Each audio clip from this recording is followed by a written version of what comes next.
This is the Scorecard, where you score the latest sports news and in-depth views. I'm Anton Roxas. On the Scorecard tonight, the NFL enters Week 8 with the Los Angeles Rams versus the Minnesota Vikings. 8 teams continue the NBA's tip-off week. UP Fighting Maroons assistant coach Christian Luanzon shares his thoughts about the team. All that and more on the Scorecard tonight, the 25th of October. Now, here's our roundup. In the NFL today, the Los Angeles Rams defeated the Minnesota Vikings 30-20. After tying at 14-14 in the second quarter, Minnesota's kicker put the Vikings ahead with a field goal, 6:22 left in the third. However, the Rams regained the lead with a touchdown by Justin Robinson and extended their advantage in the fourth quarter. Despite a late push by the Vikings, the Rams held on for the win, with Kyren Williams recovering an onside kick to seal the victory. Puka Nacua and Cooper Kupp combined for 12 catches, 157 yards, and a touchdown. Quarterback Matthew Stafford threw for 279 yards, 4 touchdowns, and 1 interception. The Vikings' usually strong defense faltered and allowed 28 points. Minnesota lost star left tackle Christian Darrisaw to a knee injury. This marked the Vikings' second consecutive loss. In the NBA, Luka Doncic led the Dallas Mavericks to a 120-109 victory over the San Antonio Spurs with 28 points, 10 rebounds, and 8 assists. Klay Thompson added 22 points in his Mavericks debut, and Derek Lively II had 15 points and 12 rebounds. The Mavericks' strong second-half performance turned a 2-point halftime deficit into a 14-point lead. Despite a late Spurs push, the Mavericks' defense and improved shooting in the second half secured the win. In his debut for the Mavericks, Thompson set a new Mavs record when 18 of his points came from beyond the arc. A few hours later, Anthony Edwards hit 2 clutch free throws with 2.4 seconds left, securing the Minnesota Timberwolves' 117-115 victory over the Sacramento Kings. Minnesota rebounded from a loss to the Lakers with a strong performance from Julius Randle, who led his new team with 33 points. DeMar DeRozan led the Kings with 26 points in his debut with Sacramento. The Kings have now lost its last 6 home openers, while Minnesota shot 20 for 50 from 3, a record for the first 2 games of a season. In the other NBA games today, Jaylen Brown and Jason Tatum led the Boston Celtics in routing the Washington Wizards for the defending champions' back-to-back win, 122-102. While Shai Gilgeous-Alexander and Chet Holmgren starred in Oklahoma City's beatdown of the Denver Nuggets, 102-87. In tennis today, 4th-seeded Holger Rune advanced to the quarterfinals of the 2024 Swiss Indoor Basel ATP 500 Tournament round of 16 by defeating Dominic Stricker 6-3, 7-6 and set up a match with David Goffin next. 3rd-seeded Stefanos Tsitsipas beat Botic van de Vandelshoek 7-6, 7-5 and will face Arthur Fils next. Phil Auger Alaissimi's bid for a 3rd consecutive Swiss Indoors title ended with a 6-1, 7-6 loss to Giovanni Pericard, who will face Denis Shapovalov. Ben Shelton defeated Stan Wawrinka 7-6, 7-5 and will play top-seeded Andrei Rublev for a spot in the semifinals. Meanwhile, in Vienna, Karen Khachanov, ranked 24th in the world, advanced to the Vienna Open quarterfinals after defeating Brandon Nakashima in 3 sets, 1-6, 6-3, 6-4.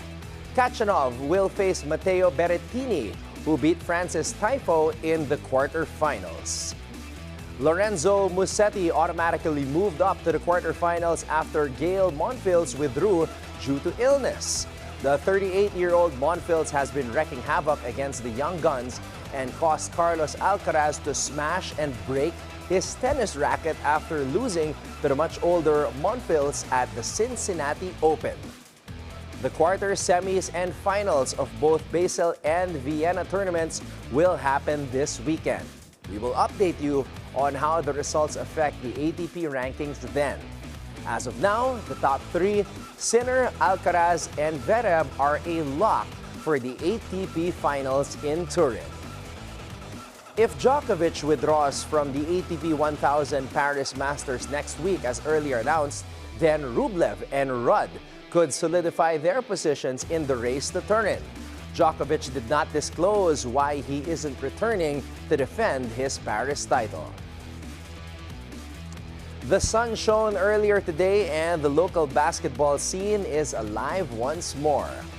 NCAA Season 100 resumes at the Phil Oil Eco Oil Center. Lyceum will go up against Perpetual at 11 a.m. tomorrow, to be followed by Letran versus Jose Rizal at 2:30 p.m. On Sunday, St. Benilde will face Emilio Aguinaldo at 12 noon, while San Sebastian will try to salvage its Final Four hopes against Arellano at 2:30 p.m. While the UAAP will have the fabled Ateneo LaSalle rivalry at the MOA Arena tomorrow, 6:30, after the 2 p.m. UE and UTIF. On Sunday, UP will try to secure its Final Four seat against Adamson at 3:30 p.m., to be followed by UST versus FEU. And that's our roundup for tonight, the 25th of October. When we return, the mentor talks about his mentor with UP assistant coach Christian Luanzon. So watch out for that right here on The Scorecard.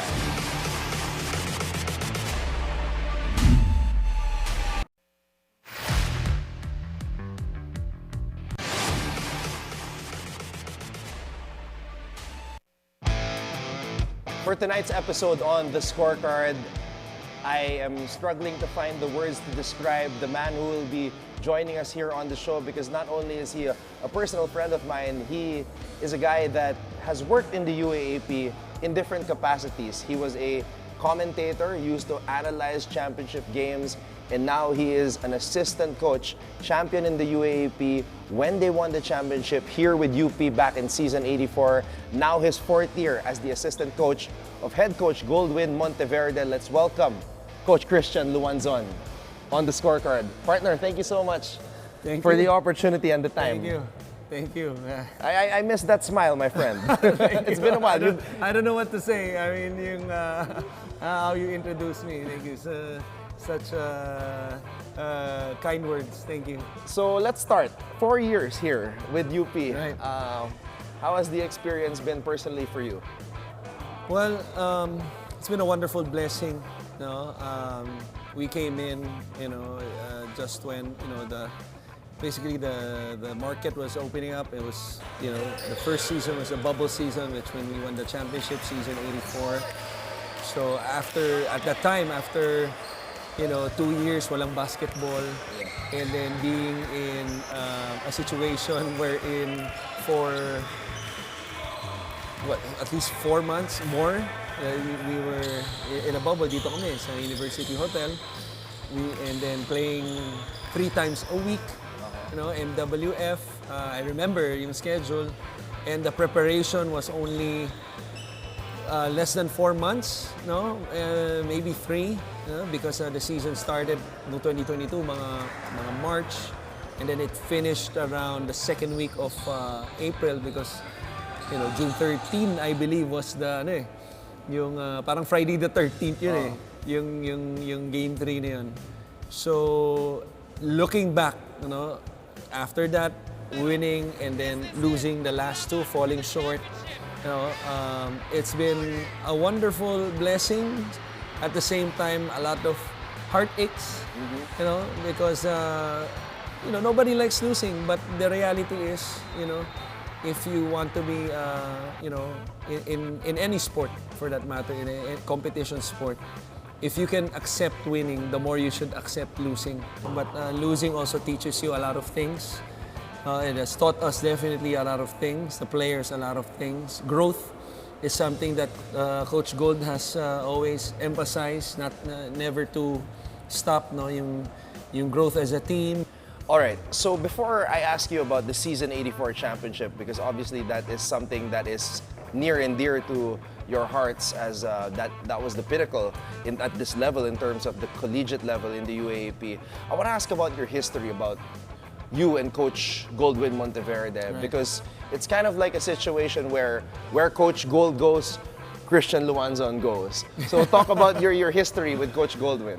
He started his young coaching career in St. Stephen, and then as an assistant, and then he became a head coach, I believe, in 1993, after 2 seasons. So during that time, I was still elementary. We were hearing a lot of stuff about si Coach Gold. Remember, this was almost 30 years way back from now. You know? So no internet, it's all word of mouth. Right. And also, he had a lot of youth, kumbaga. So he's quite the fiery coach, you know. Of all the stories we were hearing kung gaano magkahirap magpa-ensayo si Coach Gold, gaano katapang, how he's hard on his players and all that, no. And a lot more stories, too many to tell. In a way, we were spared, no, yung batch namin na yun, yung from elementary to high school na transition, kasi si Coach Gold had a 2-year parang leave, kasi that was the year he got married. And then when he came back, you know, nung 3rd year na kami, we had a taste of him already, no? So, but the thing is with him, it's always about yung relationship sa mga players.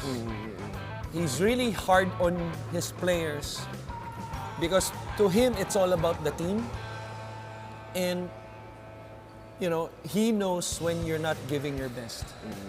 And sometimes, you know, and when you're young and selfish and all that, you think that you're giving your best. Now, for example, in sprints from baseline to baseline, you think that, you know, 8 seconds, kahit na feeling mo binigay mo na yung lahat.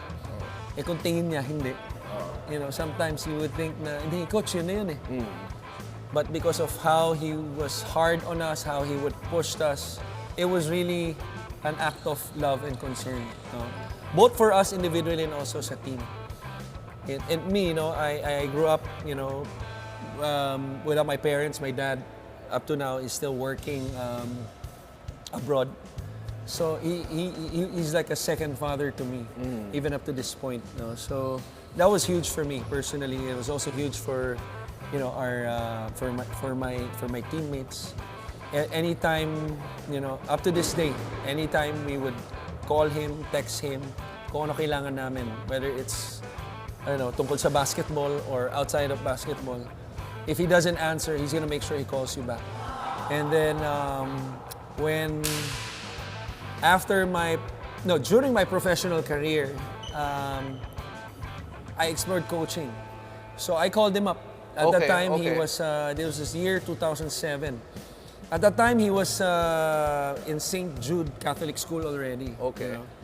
And then, I'll never forget, like, when I called him up, at that time I was married, no? I needed something, aside from learning how to coach, I needed something on the side. Yeah. Because I was a family man already at that time. I just got married that same year, 2007.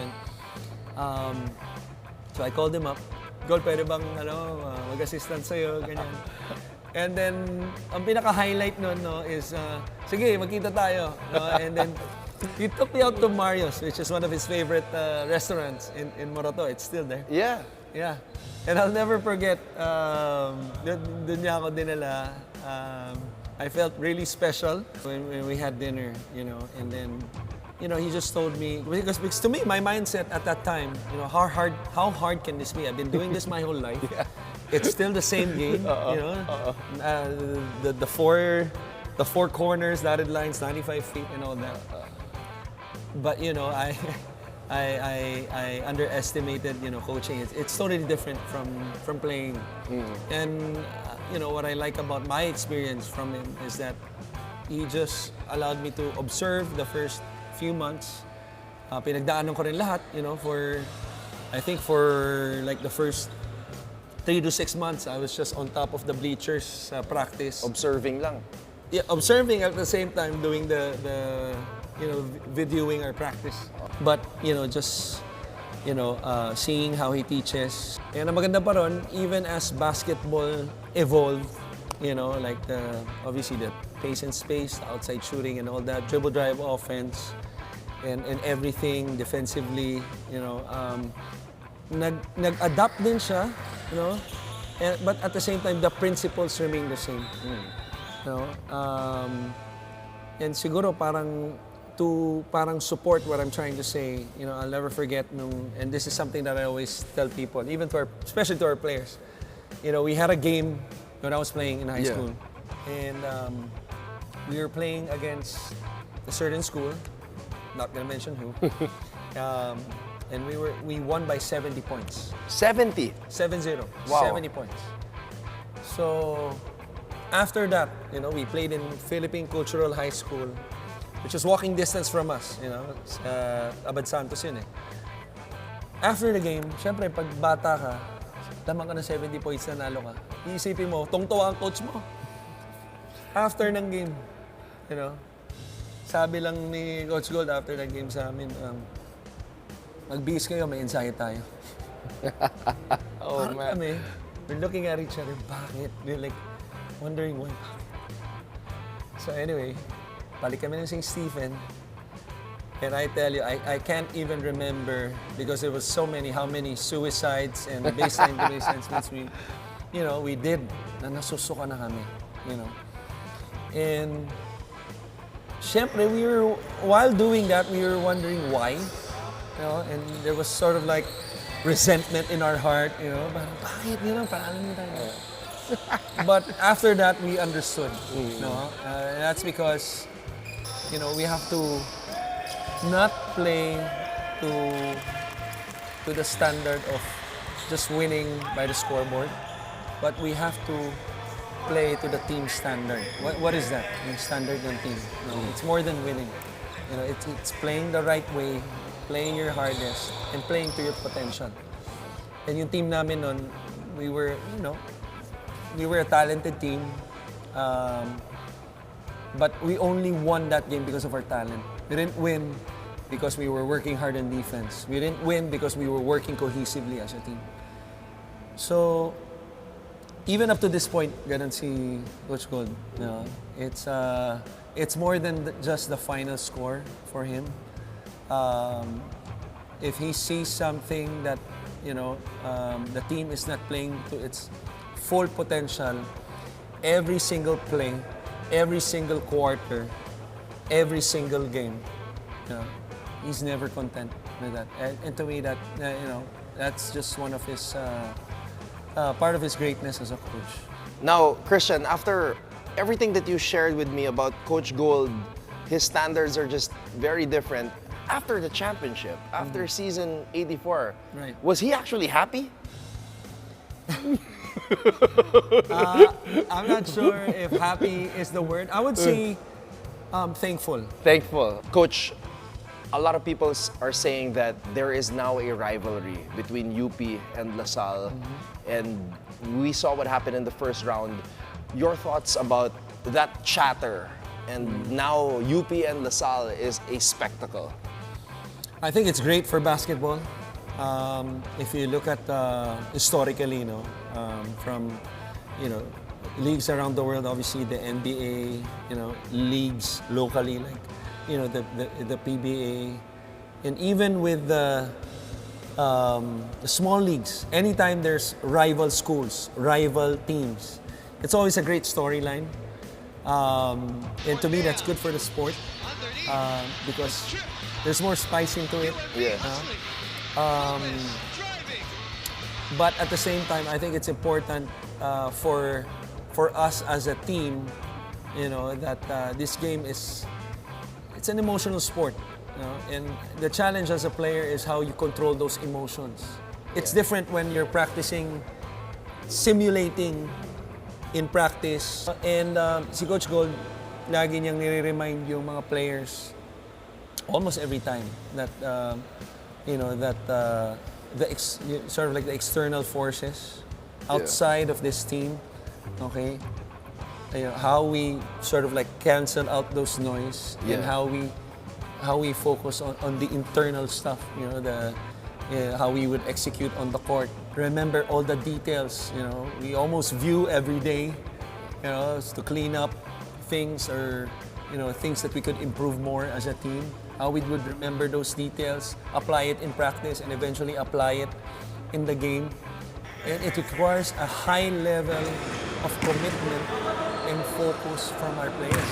And everything that I just mentioned to you, these are, I don't want to say distractions, because they can also serve as inspirations. It's crazy that you just said that, because when I spoke to JD Cagulangan, I asked him what is the most important thing that he has learned with his recent basketball experiences playing here and playing abroad. And he said that he saw how the NBA players blocked out the noise. And I was telling him, in the UAP these days, the noise is crazy. Right. And so for him to realize that he has to zone, he has to block out the noise and just focus, lock in. Right. It shows that he's learning. Yeah. And that's a testament to the great coaching staff that you guys have.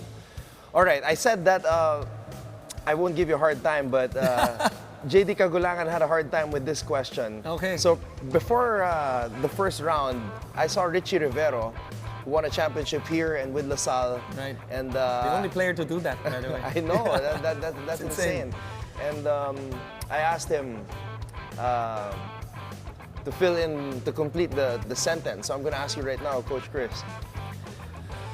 The UP Fighting Maroons will win the UAP Season 87 Men's Basketball Championship if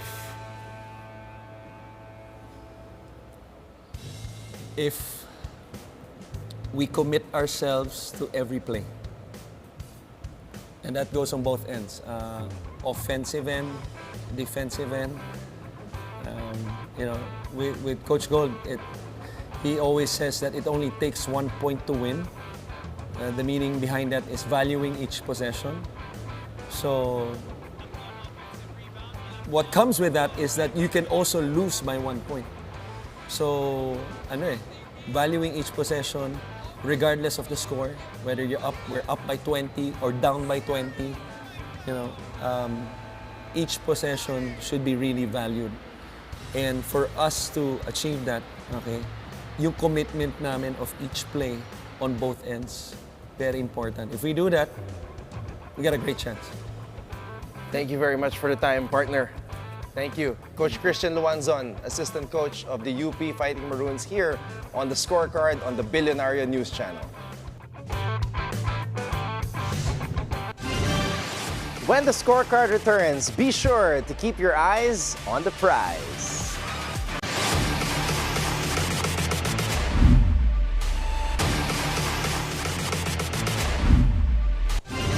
Welcome back to the Scorecard. It's time to keep your eyes on the prize. We'll break down the upcoming matchups to deliver key insights that might just give you the edge that you need to stay ahead of the game.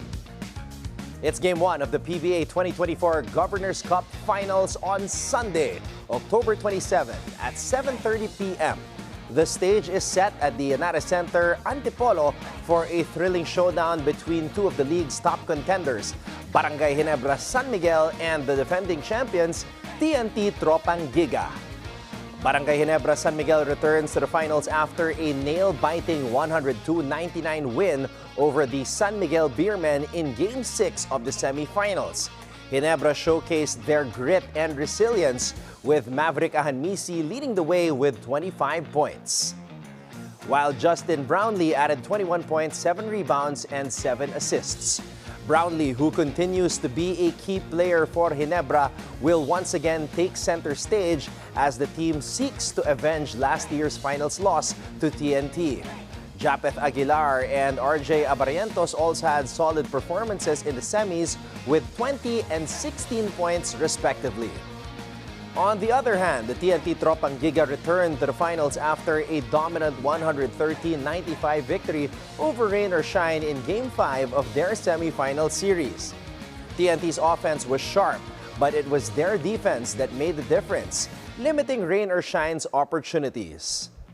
As the reigning best import of the Governor's Cup, Hollis Jefferson was a force, nearly averaging a triple-double with 36 points, 11 rebounds, and 9 assists. His ability to create plays and find his teammates in advantageous positions was key to TNT's success.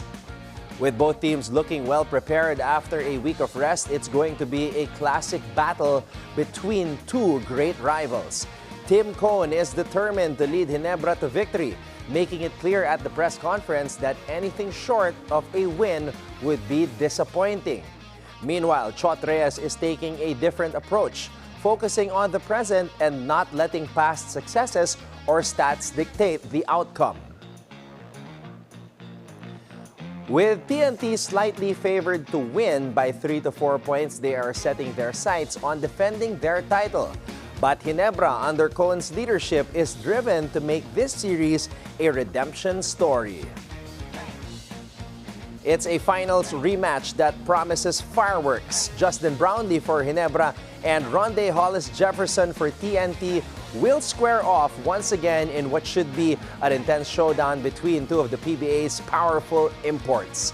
So get ready for an exciting clash between two powerhouse teams in the PBA Governor's Cup Finals. Before we go, think on this. From a visionary leader, the Miami Heat president, Pat Riley, he says, there are only two options regarding commitment. You're either in or out. There's no such thing as a life in between. Severe tropical storm Christine has left the Philippine area of responsibility as of 2 p.m. today. But please keep supporting those who still need help recovering from the typhoon's damage. You may send your donations through the Tanging Yaman Foundation. Or you can also send through the Ateneo de Naga's Agap Atenista Tabang Bicol Disaster Relief Response. The bank accounts of Tanging Yaman and Ateneo de Naga are on your screens.